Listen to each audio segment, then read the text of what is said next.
Assalamualaikum warahmatullahi wabarakatuh. Perkenalkan, nama saya Imratul Mahmuda. Saya dari Program Studi Agroteknologi Fakultas Pertanian Universitas Lambung Mangkurat dengan NIM 25105121200022. Tema yang akan saya bawakan tentang penyuluhan ini yaitu pemanfaatan pupuk organik bagi kesuburan tanah dan produktivitas tanaman. Selamat menyaksikan.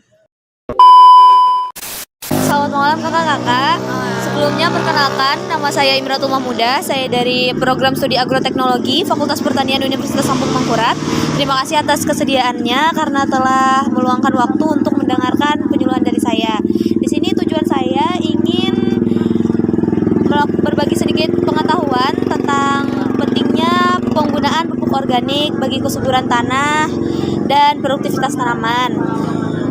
Jadi, seperti yang kita ketahui, sekarang masih banyak petani yang menggunakan pupuk kimia untuk meningkatkan hasil panen. Namun, sebenarnya penggunaan pupuk kimia secara terus-menerus itu sebenarnya bisa membuat tanah kurang subur dan keras, membuat mikroorganisme tanah itu mati, dan biaya produksi semakin tinggi dari hasil panen yang cenderung menurun dari waktu ke waktu. Oleh karena itu, penggunaan pupuk organik di sini menjadi solusi yang tepat untuk memperbaiki kesuburan tanah tersebut, sekaligus menjaga keberlangsungan usaha tani kita. Apa sih pupuk organik? Jadi, pupuk organik adalah pupuk yang berasal dari tanaman, dari bahan alami seperti sisa tanaman, kotoran hewan, dan limbah organik rumah tangga. Contohnya kayak kompos, pupuk kandang, dan pupuk organik cair gitu. Terus manfaat pupuk organik untuk memperbaiki struktur tanah agar lebih gembur dan meningkatkan kandungan unsur hara alami dalam tanah, menambah jumlah mikroorganisme baik di tanah, meningkatkan kemampuan tanah menahan air dan mengurangi ketergantungan terhadap pupuk kimia. Dan manfaat pupuk organik bagi hasil panen adalah meningkatkan kualitas dan kuantitas tanaman secara alami. Pupuk organik memperbaiki struktur tanah, menambah unsur hara dan menjaga kelembapan tanah sehingga akar tanaman tumbuh lebih kuat dan sehat. Akibatnya tanaman lebih tahan lama terhadap penyakit dan stres lingkungan serta menghasilkan panen yang lebih banyak, berkualitas dan berkelanjutan tanpa merusak tanah tersebut. Mungkin dapat dipahami kakak-kakak. Ya, terima kasih sebelumnya, maaf mengganggu. Assalamualaikum warahmatullahi wabarakatuh. Assalamualaikum warahmatullahi wabarakatuh. Waalaikumsalam warahmatullahi wabarakatuh. Selamat malam kakak-kakak. Terima kasih atas kesediaannya karena telah meluangkan waktu mendengarkan penyuluhan yang akan saya sampaikan dengan tema pemanfaatan pupuk organik bagi kesuburan tanah dan produktivitas tanaman. Tujuan dari penyuluhan ini adalah untuk berbagi sedikit pengetahuan tentang pentingnya penggunaan pupuk organik dan manfaatnya untuk kualitas tanaman. Baik, seperti yang kita ketahui, masih banyak para petani yang menggunakan pupuk kimia secara terus-menerus dan berlebihan, yang dimana itu bisa merusak mikroorganisme tanah. Penggunaannya sebenarnya digunakan secara cukup dan tidak berlebihan, tidak apa. Namun jika digunakan secara terus-menerus dan itu akan menyebabkan kerusakan pada tanah. Maka dari itu, pupuk organik menjadi solusi yang tepat untuk membuat tanah menjadi subur dan menghidupkan kembali mikroorganisme pada tanah tersebut. Ya, saya ingin bertanya tentang pupuk organik. Jelaskan apa itu pupuk organik, Kak? Baik, pupuk organik adalah pupuk yang terbuat dari bahan alami seperti dari tanaman, kotoran hewan, dan sisa limbah organik rumah tangga. Contohnya seperti kompos, pupuk kandang, dan pupuk cair. Mungkin sekian yang dapat saya sampaikan. Mungkin ada pertanyaan? Seperti yang kita ketahui kan bahwasanya penggunaan pupuk kimia penggunaannya itu kurang baik ketimbang pupuk organik. Mengapa pupuk organik lebih baik digunakan dalam jangka waktu yang berkelanjutan ketimbang pupuk kimia? Karena pupuk organik tidak merusak tanah. dan lebih menjaga ekosistem pertanian. Selain itu juga pupuk organik dapat memperpanjang umur dari tanah dan membuat kualitas tanah tersebut menjadi lebih subur dan mikroorganismenya tetap hidup. Sekian dari saya. Terima kasih atas waktunya. Wassalamualaikum warahmatullahi wabarakatuh. Itulah video penyuluhan dari saya dan selamat menyaksikan video selanjutnya. Assalamualaikum warahmatullahi wabarakatuh. Perkenalkan, nama saya Rizka Aulia. Saya dari Prodi Agroekoteknologi Fakultas Pertanian Universitas Lambung Mangkurat. Jadi di sini selamat malam kakak. Jadi pada kesempatan kali ini saya akan membahas topik yang sangat penting, yaitu pemanfaatan limbah pertanian untuk meningkatkan produktivitas dan kelestarian lingkungan. Tujuan penyuluhan hari ini adalah agar kita semua memahami bagaimana limbah pertanian itu yang sering dianggap tidak berguna ternyata bisa menjadi sumber pupuk organik dan pakan ternak yang bernilai tinggi. Kakak-kakak, setiap musim panen itu kan kita sering melihat banyak hasil jerami, kulit jagung, batang padi, dan limbah lainnya yang dibakar begitu saja di lahan. Padahal, pembakaran limbah bisa menyebabkan polusi udara dan mengurangi kesuburan tanah. Sebenarnya limbah-limbah ini dapat kita olah menjadi pupuk kompos, pupuk cair organik, bahkan bahan bakar ramah lingkungan. Misalnya jerami padi bisa difermentasi menjadi kompos atau pakan ternak sapi, sedangkan kulit kopi atau kakao dapat diolah menjadi pupuk cair organik yang sangat baik untuk meningkatkan unsur hara tanah. Jadi untuk langkah-langkah sederhana membuat pupuk kompos dari limbah pertanian itu yang pertama kita bisa kumpulkan limbah-limbah pertanian seperti jerami, batang jagung atau daun-daunan, lalu cacah hingga kecil agar mudah terurai. Selanjutnya campurkan dengan kotoran ternak dan sedikit air, lalu tutup rapat dan diamkan selama 3-4 minggu, lalu diaduk setiap beberapa hari. Setelah matang, pupuk kompos ini bisa langsung digunakan di lahan sayur, padi, maupun tanaman hortikultura. Selain pupuk, limbah pertanian juga bisa menjadi sumber ekonomi baru. Contohnya, beberapa kelompok tani di Kalimantan Tengah sudah mulai memproduksi briket biomasa dari serbuk gergaji dan sekam padi untuk dijual sebagai bahan bakar alternatif. Hal ini tidak hanya membantu mengurangi limbah, tetapi juga menambah pendapatan keluarga petani. Boleh bertanya, dari penyuluhan tadi, apa manfaat pengolahan limbah bagi petani? Baik Kak, jadi manfaat pengolahan limbah bagi petani itu bisa menghemat biaya produksi, menambah penghasilan, dan menjaga lingkungan. Kakak-kakak, dari penyuluhan hari ini kita belajar bahwa limbah pertanian bukanlah sampah, melainkan sumber daya berharga jika dikelola dengan benar.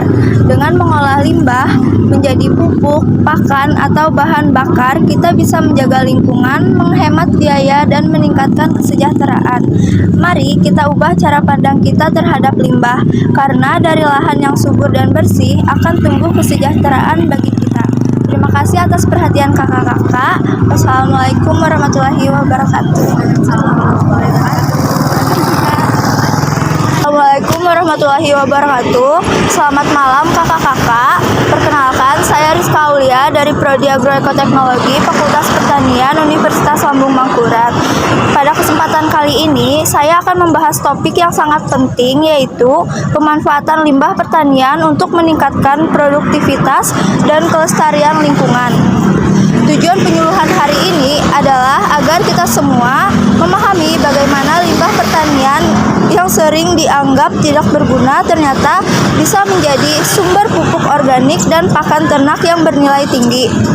Kakak-kakak, setiap musim panen kita sering melihat banyak sisa jerami, kulit jagung, batang padi, limbah lainnya yang dibakar begitu saja di lahan.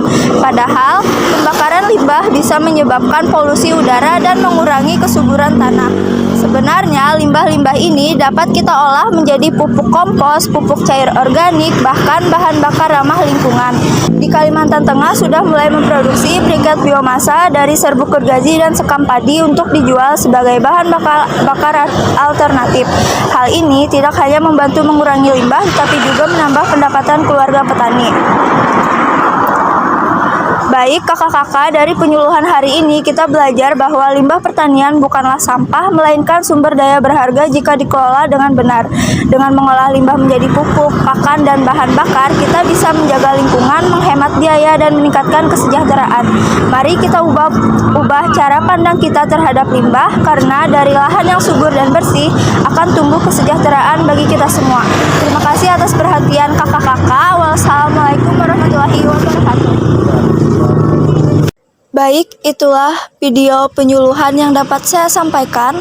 Terima kasih, sampai jumpa di video berikutnya.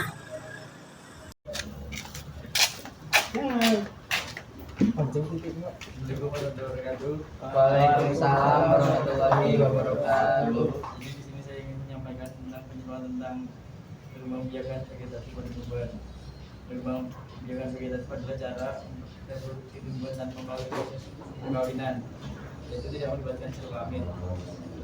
Terus tumbuhan baru terbentuk dari bagian tubuhnya seperti akar, batang, dan daun. Ciri utamanya yaitu hanya satu induk, tidak terjadi peleburan gamet, dan anak memiliki sifat sama dengan baik. Yang kedua, vegetatif terbagi menjadi dua, yaitu vegetatif alami dan buatan. Yang alami adalah secara alami tanpa bantuan manusia ataupun hewan dan lain-lain. Contohnya yaitu tumbuhan kayak tunas itu seperti pisang dan bambu, umbi batang, kentang, umbi lapis, bawang merah, dan ada akar tinggal atau kempang, contohnya jahe-jahean, lengkuas, kunyit, dan lainnya. Ada contoh dari gerahia atau stolon, yaitu stroberi atau rumput teki. Dua, vegetatif buatan. Vegetatif buatan itu dengan cara bantuan manusia seperti cangkok, stek, populasi, dan sambung pucuk atau menempel. Contoh cangkok yaitu mangga, jambu. Contoh stek, singkong dan mawar. Contoh populasi, jeruk dan apel. Contoh menempel atau sambung pucuk yaitu durian atau rambutan. Untuk keuntungan dari vegetatif yaitu cepat keturunan sama dengan induknya, cepat menghasilkan turunan, dan tidak bergantung pada penyerbukan. Kerugiannya yaitu tidak muncul varietas genetik, terus rentan terhadap penyakit yang sama, atau jumlah keturunan yang terbatas. Yang kedua yaitu kesimpulan kali ini yaitu perkembangan vegetatif penting dalam pertanian dan hortikultura, dapat dilakukan secara alami maupun buatan, membantu mempertahankan sifat tumbuh tanaman. Ini perlu keseimbangan dengan cara genetik, ada variasi genetik. Yang kedua yaitu jika akibat dari satu suksesan yang berkembang biak secara vegetatif dan vegetatif biasa akan tetap hidup. Ada yang bertanya? Saya punya pertanyaan, Pak. Ya. Terkait perkembangbiakan itu kan ada dua ya, saya dengar, tapi yang dijelaskan di sini ada cuma vegetatif. Apa sih perbedaan perkembangbiakan vegetatif dan generatif pada tumbuhan itu sendiri? Nah, perkembangan biakan vegetatif dan generatif itu sangat berbeda ya. Karena vegetatif itu ada yang bagi dua, secara alami dan buatan, dan juga generatif itu secara seksual melalui pertumbuhan sel kelamin jantan dan betina. Karena generatif ini melalui sel jantan dan betina akan menghasilkan turunan dengan sebuah tumbuhan dari ibunya. Secara vegetatif aseksual tanpa melibatkan sel kelamin, sehingga menghasilkan turunan sifatnya identik dengan satu induknya.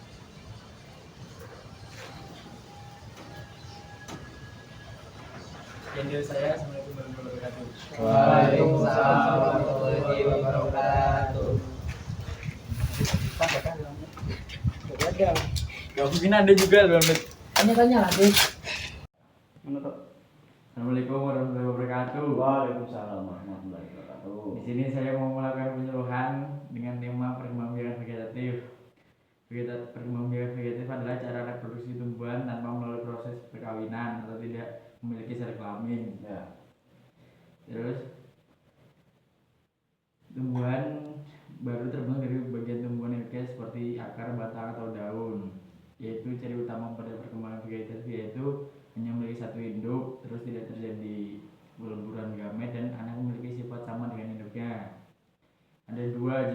perkembangbiakan vegetatif yaitu alami dan buatan. Contohnya yaitu tunas, umbi batang, umbi lapis, akar tinggal atau rimpang gergaji. 2. Vegetatif buatan yaitu cangkok, stek, okulasi, dan sambung kutu atau menempel. Adapun kerugian dan keuntungan di sini secara vegetatif alami yaitu keuntungannya pertama, sifat tata keturunannya sama dengan induknya. 2. Cepat menghasilkan keturunan. 3. Tidak bergantung pada penyerbukan. Kerugiannya yaitu tidak muncul variasi genetik, rentan terhadap penyakit yang sama, dan juga jumlah keturunan yang terbatas. Jadi kesimpulan pada penjelasan kali ini yaitu perkembangbiakan vegetatif penting dalam pertanian dan hortikultura. Kedua, dapat dilakukan secara alami maupun buatan. 3. Membantu mempertahankan sifat unggul tanaman. 4. Perlu keseimbangan dengan cara genetik agar ada variasi genetik. Ada yang ingin ditanyakan? Apa contoh perkembangbiakan vegetatif alami? Contohnya kalau tadi tunas itu ada tanaman pisang dan bambu. Terus ada umbi batang yaitu kentang, ada umbi lapis bawang merah, akar tinggal atau rimpang itu ada jahe, lengkuas, kunyit, dan lainnya. Gergaji atau stolon itu ada stroberi dan rumput tegi. Sekian penjelasan dari saya. Wassalamualaikum warahmatullahi wabarakatuh. Waalaikumsalam warahmatullahi wabarakatuh. Semua halo Budibet. Halo semuanya, perkenalkan nama saya Ahmad Jani dari Fakultas Pertanian Universitas Lambung Mangkurat dari program studi agroekoteknologi. Hari ini saya ingin menjelaskan apa itu jurusan dari agroekoteknologi. Jurusan agroekoteknologi adalah program studi yang mengidentifikasikan dari 3 pilar utama di ilmu pertanian, yaitu agronomi, ilmu tanah, dan ilmu hama dan penyakit tanaman.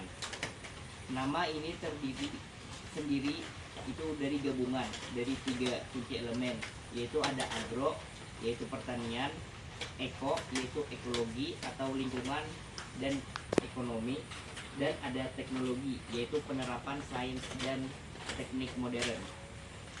Tujuan utama jurusan ini adalah menghasilkan ahli pertanian yang mampu membangkitkan sistem produksi pertanian yang produktif, tinggi, efisien, berkelanjutan, dan ramah lingkungan dengan memanfaatkan inovasi teknologi. Penjelasan di agroekoteknologi bersifat holistik, mencakup seluruh siklus produktif pertanian dan penyiapan lahan hingga pasca panen. Terus tadi kan ada gabungan dari 3 ilmu pertanian. Nah, ini penjelasannya. Yaitu yang pertama ada produksi dan budidaya tanaman, yaitu dari agronomi. Fokus pada bagaimana menanam tanaman dengan hasil terbaik. Materi yang dipelajari meliputi pemuliaan tanaman dan genetik, ilmu untuk merakit varietas unggul yang tahan hama, penyakit, dan adaptasi terhadap perubahan iklim, teknologi benih, cara memproduksi, menguji, dan mengelola benih menjadi berkualitas, dan ada fisiologi tanaman, mempelajari proses kehidupan tanaman seperti fotosintesis, pengetahuan mendalam tentang budidaya tanaman, padi, jagung, hortikultura, sayur, buah, bunga, dan perkebunan. Terus ada ilmu tanah dan sumber daya alam, mempelajari medium utama tempat tanaman tumbuh, yaitu tanah dan sumber daya pendukung lainnya, kesuburan dan kesehatan tanah, menganalisis sifat fisik, kimia, dan biologi tanah serta cara menjaga kesehatannya, pengelolaan tanah dan air, teknik konservasi tanah dan air termasuk sistem irigasi dan drainase yang efisien. Terus ada nutrisi tanaman, peran unsur hara dan teknologi pemupukan yang seimbang termasuk pengembangan pupuk organik dan hayati.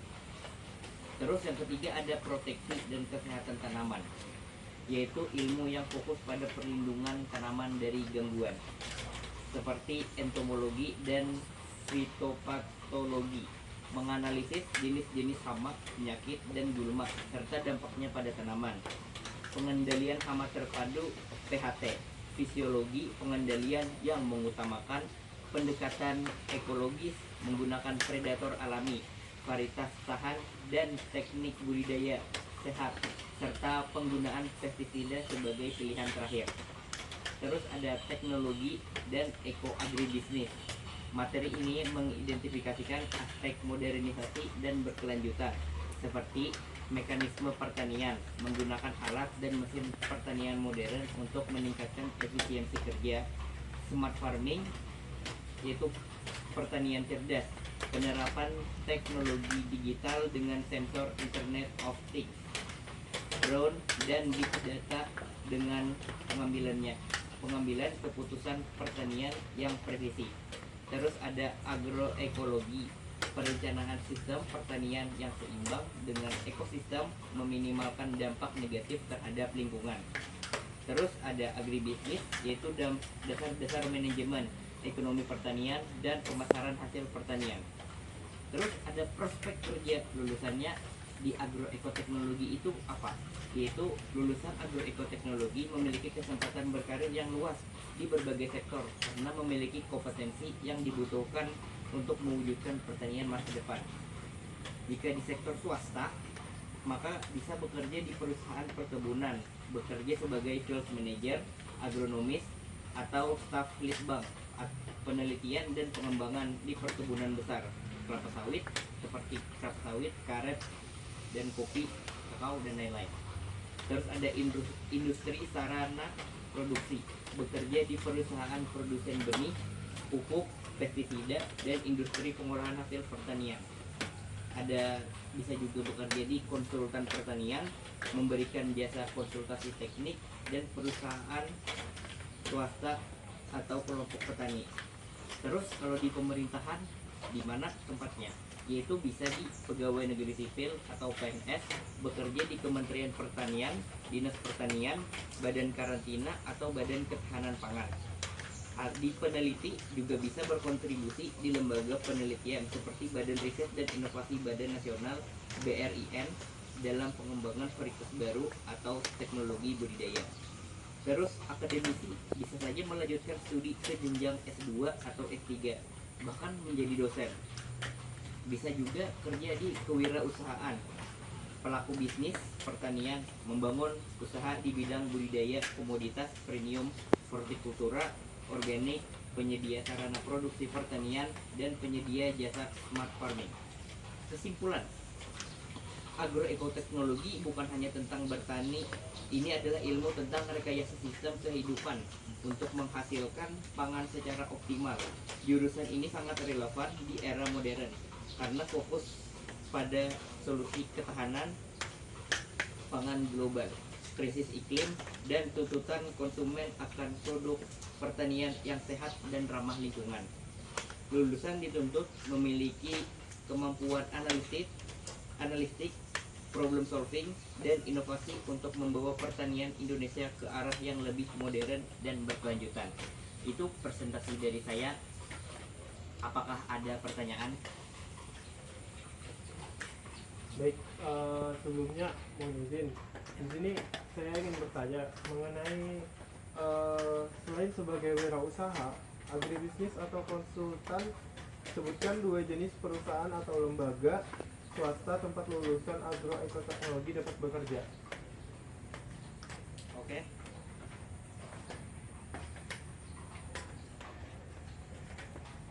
Baik, saya akan menjawab. Perusahaan agribisnis itu misalnya seperti quality control, perusahaan teknologi pertanian, startup, atau lembaga penelitian. Mungkin dari saya pertanyaan itu tentang mata kuliah agroklimatologi.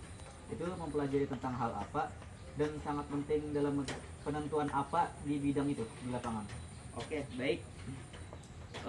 Untuk mata kuliah dari agroklimatologi itu mempelajari pengaruh iklim dan cuaca terhadap pertanian, penting dalam penentuan waktu tanam dan panen yang optimal. Jadi itu lebih ke arah mempelajari tentang iklim-iklim yang akan terjadi pada saat kita melakukan penanaman. Oke, itu saja presentasi dari saya tentang jurusan agroekoteknologi. Mohon maaf jika ada salah kata, salah hilaf, mohon maaf. Wabillahi taufiq wal hidayah. Wassalamualaikum warahmatullahi wabarakatuh.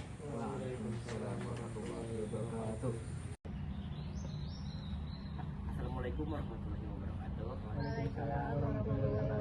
Perkenalkan, nama saya Ahmad Ridani dari program studi Agroekoteknologi Fakultas Pertanian Universitas Lambung Mangkurat. Hari ini saya ingin menjelaskan jurusan saya, yaitu Agroekoteknologi. Jurusan Agroekoteknologi adalah program studi yang mengidentifikasikan 3 pilar utama ilmu pertanian, yaitu ada agronomi, budidaya tanaman, ilmu tanah, dan ilmu hama dan penyakit tanaman atau proteksi tanaman. Nama ini sendiri merupakan gabungan dari 3 elemen kunci, yaitu agro, pertanian, eko, yaitu ekologi, lingkungan, dan ekonomi. Terus ada teknologi, yaitu penerapan sains dan teknik modern. Tujuan utama jurusan ini adalah menghasilkan ahli pertanian yang mampu mengembangkan sistem produksi pertanian yang produktif, tinggi efisien, berkelanjutan, dan ramah lingkungan dengan memajukan inovasi teknologi. Terus ada materi pembelajaran inti. Pembelajaran inti dari agroekoteknologi itu bersifat holistik, mencakup seluruh siklus produksi pertanian dari penyiapan lahan hingga pasca panen. Ada produksi budidaya tanaman, yaitu agronomi tadi, fokus pada bagian penanaman dengan hasil terbaik. Materi yang dipelajari meliputi pemuliaan tanaman dan genetik untuk merakit varietas unggul yang tahan hama, penyakit, dan adaptasi terhadap perubahan iklim. Terus ada teknologi benih, cara memproduksi, menguji, dan mengelola benih berkualitas. Ada fisiologi tanaman, mempelajari proses kehidupan tanaman seperti fotosintesis dan pertumbuhan untuk mengetahui kebutuhan optimal tanaman. Terus ada juga teknik budidaya spesifik, pengetahuan mendalam tentang budidaya tanaman pangan seperti padi, jagung, hortikultura, sayur, buah, bunga, dan perkebunan sawit, kopi, kakao. Terus ilmu tanah dan sumber daya alam, mempelajari media utama tempat tanaman tumbuh, yaitu tanah dan sumber daya. Ada suburan dan kesehatan tanah, menganalisis sifat fisik, kimia, dan biologi tanah serta secara menjaga kesehatannya. Terus ada pengelolaan tanah dan air, teknik konservasi tanah dan air termasuk sistem irigasi dan drainase yang efisien. Terus ada nutrisi tanaman, peran unsur hara, dan teknologi pemupukan yang seimbang termasuk pengembangan pupuk organik dan hayati. Terus tadi ada proteksi dan kesehatan tanaman, ilmu yang fokus pada perlindungan tanaman dari gangguan entomologi, menganalisis jenis-jenis hama, penyakit, dan gulma serta dampaknya pada tanaman. Terus ada pengendalian hama terpadu PHT,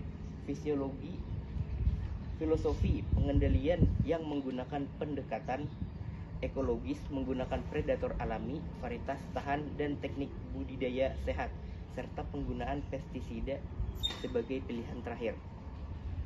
Terus ada teknologi dan eko agribisnis. Materi ini mengidentifikasikan aspek modernisasi dan keberlanjutan seperti mekanisme pertanian, smart farming atau pertanian cerdas, agroekologi, dan agribisnis. Kesimpulannya adalah agroekoteknologi bukan hanya tentang bertani. Ini adalah ilmu tentang rekayasa sistem kehidupan untuk menghasilkan pangan secara optimal.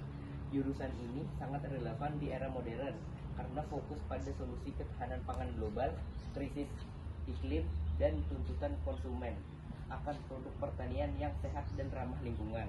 Lulusan dituntut untuk memiliki kemampuan analisis, problem solving, dan inovasi untuk membawa pertanian Indonesia ke arah yang lebih modern dan berkelanjutan. Sekian dari penjelasan saya. Terima kasih. Terima kasih, Kak. Baik, perkenalkan nama saya Binaya Pratama Putra. Saya dari Fakultas Pertanian Prodi Agroekoteknologi. Jadi kita akan melihat penyuluhan video saya. Itu saja.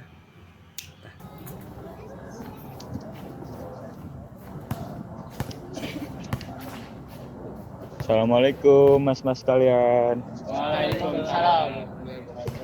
Permisi mas, saya ingin tanya-tanya tentang seputar pertanian berkelanjutan, penyuluhan gitu ya. Jadi bisa minta waktunya sebentar ya. Ya, baik, Pak. Ya.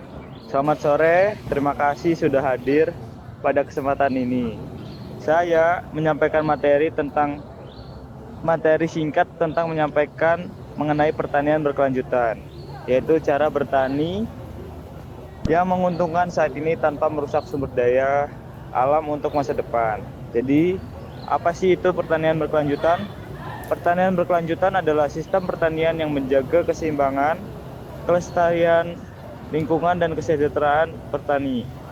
Artinya, kita tetap bisa panen baik, tetapi tanah, air, lingkungan, dan kesehatan petani tetap terjaga sehingga bisa dimanfaatkan untuk jangka panjang.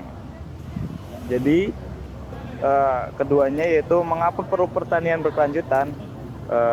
Saat ini banyak lahan pertanian yang menurun kesuburannya akibat pupuk kimia yang berlebihan seperti pestisida yang sering digunakan dan limbah pertanian dibakar.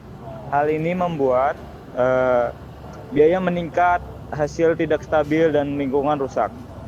Pertanian berkelanjutan menjadi solusi agar pertanian tetap produktif tanpa merusak alam. Prinsip dan praktik implementasi di lapangan. Beberapa cara yang dapat dilakukan yaitu pemupukan organik dan kimia berimbang untuk menjaga tanah tetap subur. Pengendalian hama terpadu agar penggunaan pestisida lebih hemat. Rotasi dan tumpang sari tanaman untuk mengurangi hama serta menjaga struktur tanah. Pengelolaan air hemat seperti irigasi, tetes, dan mulsa mengurangi penguapan. Pemanfaatan limbah pertanian menjadi kompos tidak dibakar. Pemilihan varietas unggul yang tahan hama dan sesuai lahan. Mungkin itu saja yang bisa saya sampaikan. Teman-teman sekalian ada pertanyaan nggak seputar pertanian berkelanjutan? Maaf Bapak, sebelumnya izin bertanya. Ya. Bisakah Bapak sebutkan salah satu contoh penerapan pertanian berkelanjutan? Baik, terima kasih atas pertanyaannya ya. Jadi, misalnya penggunaan pupuk organik dan pupuk kimia secara berimbang itu termasuk pertanian berkelanjutan ya, karena menjaga lingkungan pertanian itu tersebut. Ya. Paham. Apa ada pertanyaan lagi?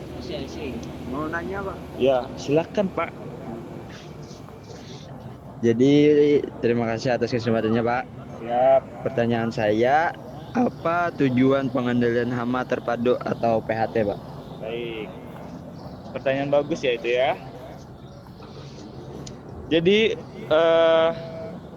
pengendalian hama terpadu itu untuk mengendalikan hama dengan cara aman dan mengurangi ketergantungan pada pestisida kimia. Biasanya pertanian itu kan menggunakan pestisida yang secara berlebihan ya, itu nggak baik soalnya. Ya, berdampak tidak baik untuk pertanian berkelanjutan. Jadi kita bisa mengurangi pestisida kimia tersebut. Baik, itu saja. Apakah ada pertanyaan? Ya, cukup Pak. Sudah.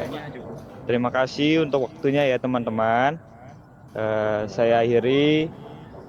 Mohon maaf kalau ada salah kata. Wassalamualaikum warahmatullahi wabarakatuh. Waalaikumsalam warahmatullahi wabarakatuh. Mungkin itu saja dari video saya. Semoga video-video saya ini bisa bermanfaat bagi petani-petani muda yang seusia dengan saya. Saya tutup video ini. Wassalamualaikum warahmatullahi wabarakatuh. Assalamualaikum warahmatullahi wabarakatuh. Selamat malam teman-teman semua. Hari ini saya akan membahas topik penting sekali, yaitu pengolahan tanah dan air. Dua hal yang menjadi dasar dari keberhasilan pertanian kita. Sebelum mulai, Mari kita saling kenalan dulu ya. Mulai dari ini. Perkenalkan nama saya Rafa Diana. Perkenalkan nama saya Chris. Perkenalkan nama saya Muhammad Rizky. Perkenalkan nama saya Muhammad Nasir. Perkenalkan nama saya Igi. Oke, kita lanjut ke materi ya. Teman-teman, apa akibat kalau tanah tidak dikelola dengan baik? Kira-kira apa? Nah, ada beberapa unsur. Jadi jika tanah tidak dikelola dengan baik, tanah akan menjadi keras. Tanah bisa menjadi padat, tandus dan unsur haranya berkurang. Akibatnya tanaman jadi tidak tumbuh optimal. Begitu juga dengan air. Kalau tidak dijaga, bisa cepat habis atau tercemar. Padahal tanpa air yang cukup dan bersih, tanaman tidak bisa hidup. Nah, kita masuk ke materi inti, yaitu pengelolaan tanah. Ada beberapa hal yang bisa kita lakukan untuk menjaga kesuburan tanah. Yang pertama, gunakan pupuk organik seperti kompos, pupuk kandang, atau pupuk hijau. Lakukan rotasi tanaman agar tanah tidak cepat habis unsur haranya. Yang ketiga, terapkan konservasi tanah, misalnya dengan membuat terasering di lahan miring. Kebetulan tangan saya tuh miring dan kebetulan juga sering hujan, jadi tanahnya tuh kebawa air. Itu gimana ya mencegahnya? Nah, untuk kasus ini tuh sering terjadi. Solusinya, buat tanah sering atau guludan mengikuti kontur. Tanam rumput vetiver atau tanaman penutup tanah di pinggir jalan. Dengan begitu, air tidak langsung menghantam tanah dan erosi bisa dicegah.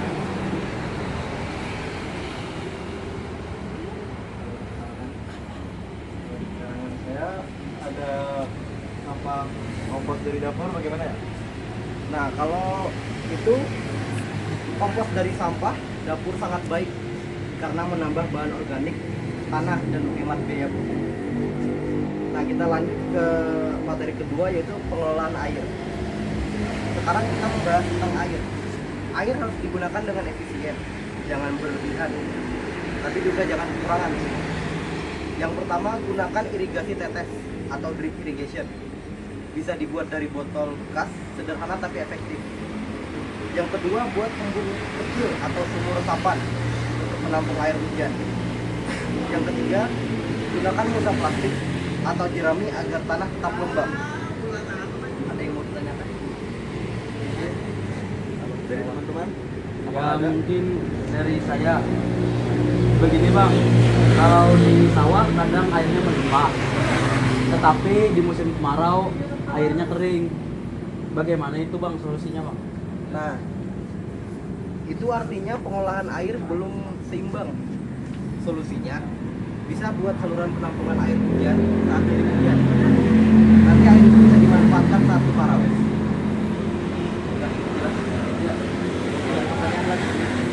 Kalau dari saya bang, kalau saya memakai mulsa jerami, apakah itu bisa menghemat air bang atau tidak?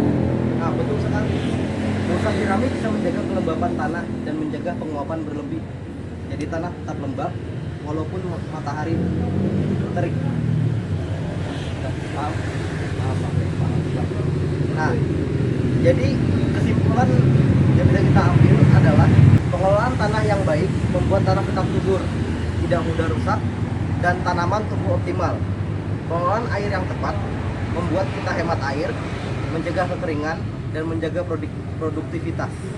Kalau dua hal ini kita jaga, pertanian kita akan berkelanjutan, hasil panen meningkat, dan lingkungan tetap sehat. Jadi itu saja penyuluhan dari saya. Semoga bermanfaat bagi teman-teman. Kalau ada salah kata, mohon dimaafkan. Terima kasih atas perhatian teman-teman sekalian. Wassalamualaikum warahmatullahi wabarakatuh. Waalaikumsalam warahmatullahi wabarakatuh.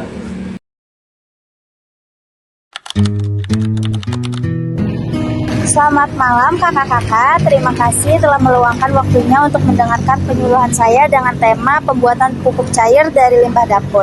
Pertama-tama perkenalkan, saya Naila Aziza dari Fakultas Pertanian jurusan Agroekoteknologi Universitas Lambung Mangkurat. Penyuluhan ini bertujuan untuk mengajak kita semua memanfaatkan limbah rumah tangga agar lebih bermanfaat, sekaligus menjaga kebersihan dan kelestarian lingkungan sekitar. Setiap hari kita menghasilkan limbah dapur seperti sisa sayuran, lalu kulit buah dan air cucian beras. Biasanya limbah ini langsung dibuang ke tempat sampah dan akhirnya menumpuk di TPA, menyebabkan bau tidak sedap dan pencemaran lingkungan.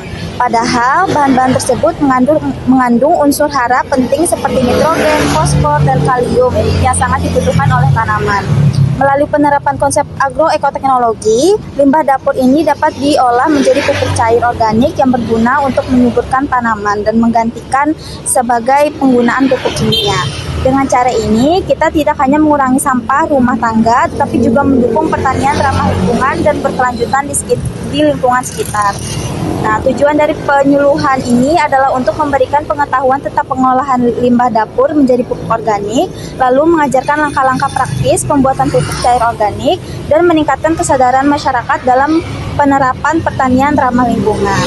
Manfaat pupuk cair dari limbah dapur, pertama bisa menyuburkan tanah dan memperbaiki strukturnya, lalu mempercepat pertumbuhan tanaman sayur, bunga, dan buah, mengurangi penggunaan pupuk kimia, mengurangi volume limbah rumah tangga, dan menciptakan lingkungan yang lebih bersih dan sehat. Cara pembuatan pupuk cair dari limbah dapur, pertama, kumpulkan limbah dapur organik seperti sisa sayuran, kulit buah, dan air cucian beras. Potong kecil-kecil limbah tersebut agar mudah terurai.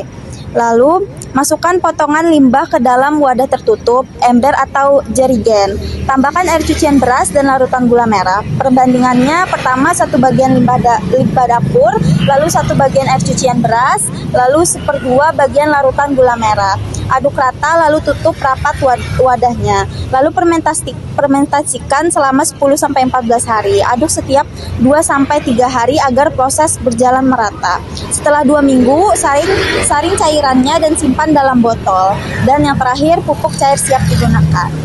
Nah, cara penggunaan pupuk cairnya, pertama, campurkan 1 tutup botol pupuk cair ke dalam 1 liter air bersih, lalu siramkan ke tanaman seminggu sekali. Dapat digunakan untuk tanaman sayuran, buah, bunga, maupun tanaman hias. Lalu dampak positif bagi lingkungan, dapat mengurangi sampah organik yang menumpuk di TPA, lalu mengurangi bau dan pencemaran air tanah, lalu menumbuhkan kesadaran masyarakat untuk melakukan daur ulang, dan yang terakhir mendukung gerakan zero waste dan pertanian berkelanjutan. Sekian penyuluhan dari saya. Terima kasih atas perhatian kakak-kakaknya. Selamat malam Bapak-Bapak, terima kasih telah meluangkan waktunya untuk mendengarkan penyuluhan saya dengan tema pembuatan pupuk cair dari limbah dapur. Pertama-tama, perkenalkan saya Naila Aziza dari Fakultas Pertanian Jurusan Agroekoteknologi Universitas Lambung Mangkurat. Penyuluhan ini bertujuan untuk mengajak kita semua memanfaatkan limbah rumah tangga agar lebih bermanfaat, sekaligus menjaga kebersihan dan kelestarian lingkungan sekitar. Setiap hari kita menghasilkan limbah dapur seperti sisa sayuran, kulit buah, dan air cucian beras. Biasanya limbah ini langsung dibuang ke tempat sampah dan akhirnya menumpuk di TPA, menyebabkan bau tidak sedap dan pencemaran lingkungan. Padahal bahan-bahan tersebut mengandung unsur hara penting seperti nitrogen, fosfor, dan kalium yang sangat dibutuhkan tanaman. Melalui penerapan konsep agroekoteknologi, limbah dapur ini dapat diolah menjadi pupuk cair organik yang berguna untuk menyuburkan tanaman dan mengganti sebagai pengguna pupuk kimia. Dengan cara ini, kita tidak hanya mengurangi sampah rumah tangga, tetapi juga mendukung pertanian ramah lingkungan dan berkelanjutan di lingkungan sekitar. Nah, tujuan dari penyuluhan ini adalah pertama, memberikan pengetahuan tentang pengolahan limbah dapur menjadi pupuk organik, lalu mengajarkan langkah-langkah praktis pembuatan pupuk cair organik, dan meningkatkan kesadaran masyarakat dalam menerapkan pertanian ramah lingkungan. Manfaat pupuk cair dari limbah dapur, pertama, menyuburkan tanah dan memperbaiki strukturnya, lalu mempercepat pertumbuhan tanaman sayur, bunga, dan buah, lalu mengurangi penggunaan pupuk kimia, mengurangi volume rumah tangga dan menciptakan lingkungan yang lebih bersih dan sehat. Cara pembuatan pupuk cair dari limbah dapur: pertama, kumpulkan limbah dapur organik seperti sisa sayuran, kulit buah, dan air cucian beras. Lalu potong kecil-kecil limbah tersebut agar mudah terurai. Lalu masukkan potongan limbah ke dalam wadah tertutup, ember atau jerigen. Tambahkan air cucian beras dan larutan gula merah. Perbandingan bahan: pertama 1 bagian limbah dapur, lalu 1 bagian air cucian beras, dan 1/2 bagian larutan gula merah. Lalu aduk rata, lalu tutup rapat wadahnya. Fermentasikan selama 10-14 hari. Aduk setiap 2-3 hari agar proses berjalan merata. Setelah 2 minggu, saring cairannya dan simpan dalam botol. Lalu pupuk cair siap digunakan. Cara penggunaan pupuk cair: pertama, campurkan 1 tutup botol pupuk cair ke dalam 1 liter air bersih, lalu siramkan ke tanaman seminggu sekali dan dapat digunakan untuk tanaman sayur, buah, bunga, maupun tanaman hias. Dampak positif bagi lingkungannya: pertama, mengurangi sampah organik yang menumpuk di TPA, lalu mengurangi bau dan pencemaran air tanah, menumbuhkan kesadaran masyarakat untuk melakukan daur ulang, dan mendukung gerakan zero waste dan pertanian berkelanjutan. Sekian penyuluhan dari saya. Terima kasih atas perhatiannya dan waktunya. Mungkin ada yang ingin ditanyakan, silahkan. Apa tujuan utama penyuluhan ini hubungannya dengan jurusan kalian? Tujuan utamanya: pertama, mengubah limbah dapur menjadi pupuk cair untuk menjaga kebersihan lingkungan. Hubungannya dengan agroekoteknologi: menerapkan prinsip ekologis yaitu daur ulang dan pengurangan kimia untuk pertanian berkelanjutan.